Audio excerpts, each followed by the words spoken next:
Tonight, you're going to put your child to bed in a room of their own. A crib with soft sheets, a baby monitor glowing on the nightstand, the door closed, the house quiet. You won't think twice about it. But for 99.9% of human history, a baby sleeping alone in a room would have been dead by morning. No crib, no monitor, no pediatrician to call. Just the dark, the cold, and everything out there that could smell a newborn from a quarter-mile away. For over 300,000 years, every single one of your ancestors faced the same problem. Human babies are the most helpless creatures on the planet, and keeping one alive was the hardest thing our species ever had to do. How they did it changes everything we think we know about parenting, about family, and about what your body was actually set up for. Let's start with the problem, because the problem is you. A newborn horse stands up and walks within hours of birth. A newborn chimpanzee grips its mother's fur and holds on from the first minute. A newborn human can't even hold up its own head. It can't walk for a year. It can't feed itself for years. It can't survive a single night without someone else keeping it alive. Of all the primates on Earth, human babies are born the most unfinished, and the reason is your brain. The human brain is so large that if it grew to the same proportion as a chimpanzee's before birth, it would never fit through the birth canal. So evolution made a trade. Human babies are born with brains roughly 25% of their adult size. A chimpanzee is born at about 40%. That means 75% of your brain development happens after birth while you are completely defenseless. This is not a design flaw. This is the deal. We got the most powerful brain on the planet. The price was the most helpless infant on the planet. And for 300,000 years, every mother who gave birth faced this equation. A baby that couldn't cling. A baby that couldn't run. A baby that couldn't even stay quiet when a predator was close. In a world full of leopards, hyenas, and snakes, that baby was not a gift. It was a target. So how did they keep it alive? The answer is something modern humans have almost completely abandoned. They didn't do it alone. In 2009, anthropologist Sarah Blaffer-Hrdy published a book called Mothers and Others. Her argument was simple and devastating. Humans are not like other great apes. A chimpanzee mother raises all her offspring almost entirely by herself. She carries, feeds, and protects her baby solo for 5 years before she can have another. If anyone else tries to touch that infant, she attacks them. Humans are the opposite. We are what biologists call cooperative breeders. We evolved to raise children as a group, not because it was nice, because it was the only way to keep them alive. Without the energy and protection provided by others, the enormous cost of growing a human brain inside a helpless body would have driven our species to extinction. We didn't survive because we were strong. We survived because we shared the weight. And the data on this is staggering. Among the Efa foragers of the Ituri forest in the Congo, researchers found that a baby is held by an average of 14 different people in a single 8-hour period. 14.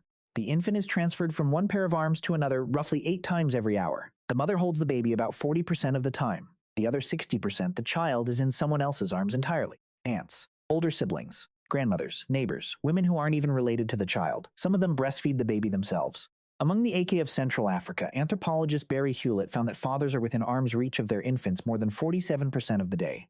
These are not modern fathers performing a parenting trend. These are men living the way humans lived for hundreds of thousands of years. The baby was never alone. The baby was never on the ground. The baby was never not touching somebody, and there was a reason for that. A baby on the ground was a dead baby.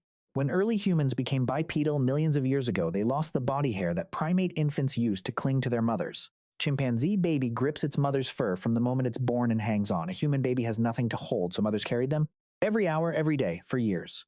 They fashioned slings out of animal hides and plant fibers. A 10,000-year-old burial site in Italy revealed an infant named Nivev, buried with what archaeologists believe was a decorated baby carrier. But the carrying wasn't just transportation, it was survival technology. When a human infant is picked up and held against a body, its heart rate drops, its breathing stabilizes, it stops crying. Scientists call this the transport response. It is an ancient biological program wired directly into the nervous system. In the wild, a crying baby attracts predators. A baby that goes silent the moment it is carried is a baby that stays alive. Your infant still does this right now. When you pick up a screaming newborn and hold it to your chest and it suddenly calms, that is not comfort. That is a 300,000-year-old predator evasion reflex still running inside your child's body. The baby believes it is being carried to safety, so it goes quiet, so it doesn't get you both killed. But carrying alone wasn't enough. You also had to feed them.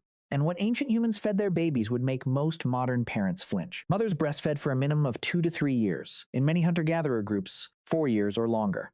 This was not a lifestyle choice. This was the only option. There was no formula. There were no bottles. There was no clean water safe enough for an infant to drink. Breast milk was the only sterile, nutritionally complete food a baby could receive, and it carried antibodies that fought infections in a world with zero medicine.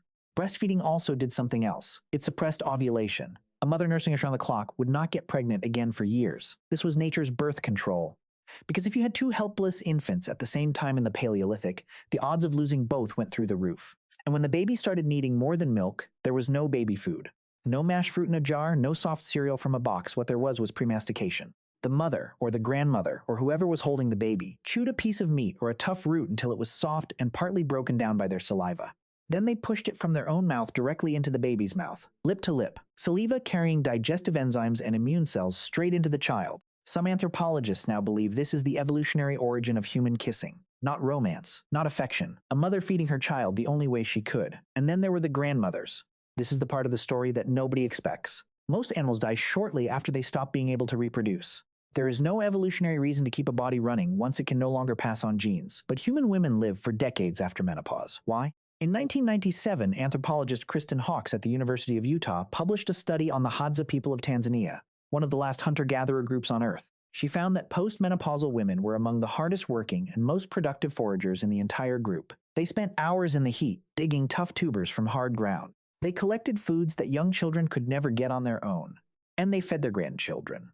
This meant that mothers could have another baby sooner, because grandmother was already feeding the last one. Hawkes called this the grandmother hypothesis.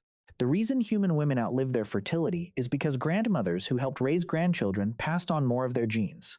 Your long lifespan exists because 300,000 years ago, an old woman digging roots in the African sun was the difference between a child living and a child starving. Menopause is not a breakdown. It is a strategy. One of the most successful strategies our species ever evolved. And here's the part that should unsettle every modern parent reading this. For 300,000 years, no humans had raised a child alone. Never. It was always a group, always a network of hands, always someone to pass the baby to when you couldn't hold your eyes open anymore.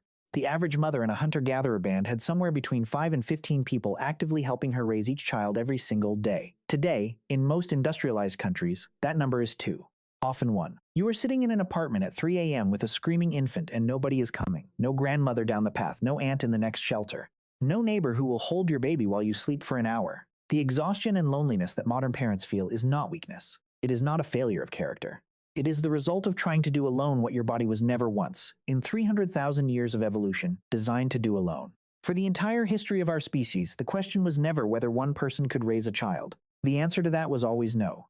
The question was whether enough people cared about that child to keep it alive. And for 300,000 years, enough people always did. Because that's the only reason any of us are here.